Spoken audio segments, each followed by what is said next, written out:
आपने रसूल अकरम अलैहिस्सलातु व तस्लीम की हदीस पाक तो सुनी होगी ना, जिसमें आका अलैहिस्सलातु व तस्लीम ने इरशाद फरमाया है कि अगर किसी की 3 बेटियां हों तो जन्नत में मेरे साथ इस तरह से जाएगा, यानी मेरे साथ बिल्कुल मिल करके, कंधे से कंधा मिला करके मेरे साथ जन्नत में दाखिल होगा।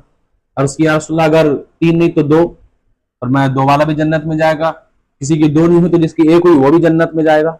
यह हदीस पाक तो आप लोगों ने सुनी होगी, लेकिन क्या इसके मफहूम को समझने की आपने कभी कोशिश की? इस हदीस पाक का मफहूम क्या है? इसमें सरवर कौन मका सल्लल्लाहु ताला अलैहि वसल्लम अपने गुलामों को क्या बताना चाह रहे हैं?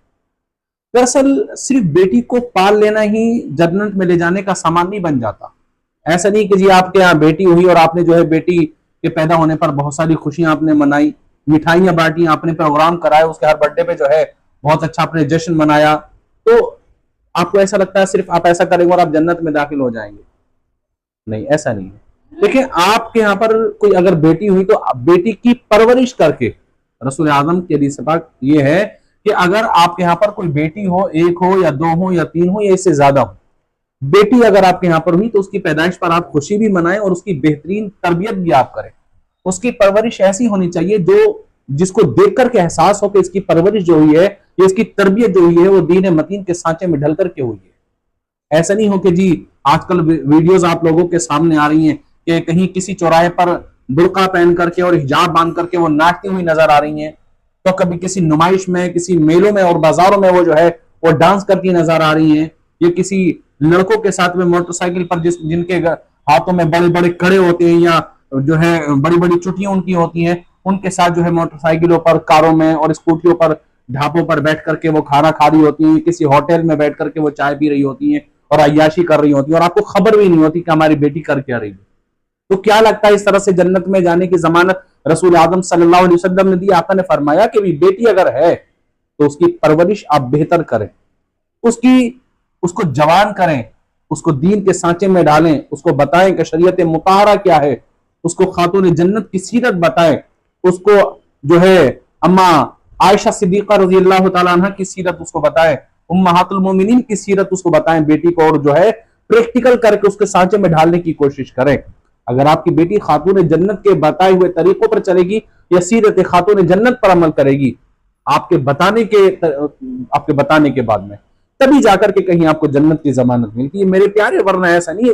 आपको क्या लगता है आपके यहाँ बेटी होगी और आप जन्नती बन गए? नहीं जी। मैंने इससे पहले वीडियो के अंदर भी आप लोगों को बताया था कि आपके पास में 1,00,000-2,00,000 रुपए होते, आप उसका पासवर्ड किसी को नहीं देते। यार अपनी बेशकीमती, अपने कलेजी की ठंडक, दिल का सुकून, आंखों के नूर आपकी बेटी को यार आपने भरोसे के नाम पर चौराहों पर ऐसी आजाद छोड़ दिया। वो बच्ची है, कम अकल है, ना समझे, वो उसको पता नहीं कि उसका मुस्तकबिल कैसा है, उसको नहीं पता कि अगर वो किसी के साथ रहेगी उसके साथ क्या हश्र होने वाला, क्या भला है क्या बुरा है। अभी वो लड़कपन की उम्र है, अभी नादानी है उसके अंदर, अभी उसको जिंदगी के तजर्बे नहीं हुए, अभी उसने सुबह और शाम की धूप छांव नहीं देखी है।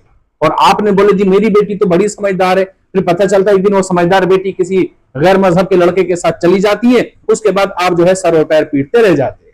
बोले जी नाक कटा, नाक उसने नहीं कटाई है भाई, नाक कटाने वाले काम तो आपने किए। बेटी को आपने, अच्छा खुद सोचे ना आप, जहां पर 10-20 लड़के हों वहां पर 2-4 8-10 लड़कियां हों, क्या अब वहां पर लगता है कि आपकी बेटी इस तरह से महफूज रह जाएगी जिस तरह से आप समझ रहे हैं? ना तो उसकी खैर खबर लें, ना उसकी तरबियत करें। भाई अगर आपको ऐसा लगता है कि कॉलेज और स्कूल के अंदर इतना पढ़ाना जरूरी है, अव्वलन तो मेरा मानना यह है, और इसके अलावा जो है एमयू के वाइस चांसलर थे जमीरुद्दीन शाह साहब, उन्होंने भी कहा है कि बेटी को हाई स्कूल इंटर करा दें, बस उसके बाद दीनियात उसको सिखाएं। मुझे भी ऐसा लगता है जी कि बेटी को सिर्फ हाई स्कूल इंटर करा दें, लेकिन दुनिया की हर तालीम उसको दें, लेकिन घर बिठा करके दें उसको। आप 20-50 लड़कों के दरमियान उसको छोड़ेंगे तो क्या शैतान नहीं वर्गलाएगा? अव्वलन तो बेटी है कम समझ, ना समझे, उसके अंदर इतनी अकल नहीं जितनी आप समझ रहे हैं कि वो अच्छे बुरे के फैसले अभी से 18-20-21 साल की उम्र में अच्छे बुरे के फैसले वो कर लेगी। बहुत कम ना की जगह ऐसी बेटियां होती हैं जी, और आपने उसको इतना समझदार मान के आपने उसको जो है भेड़ियों के नरके में छोड़ दिया। एक दिन होता है भेड़िए उसको शिकार कर लेते और आप जो है और रोते बिलखते रह जाते। मेरे अजीज, ऐसा नहीं है। रसूल आजम सल्लल्लाहु अलैहि वसल्लम के हदीस पाक का मतलब ये है, अगर आपके यहाँ बेटी होती है उसकी खुशी भी मनाएं, उसकी पैदाइश की, उसकी बेहतरीन तरबियत करें, परवरिश करें और उसका इज्जत के साथ निकाह करके उसको अपने घर का मालिक बना दें। तब रसूल आजम ने फरमाया कि अब जन्नत में जाने की जमानत मेरे साथ, फिर वो जन्नत में इस तरह से जाएगा।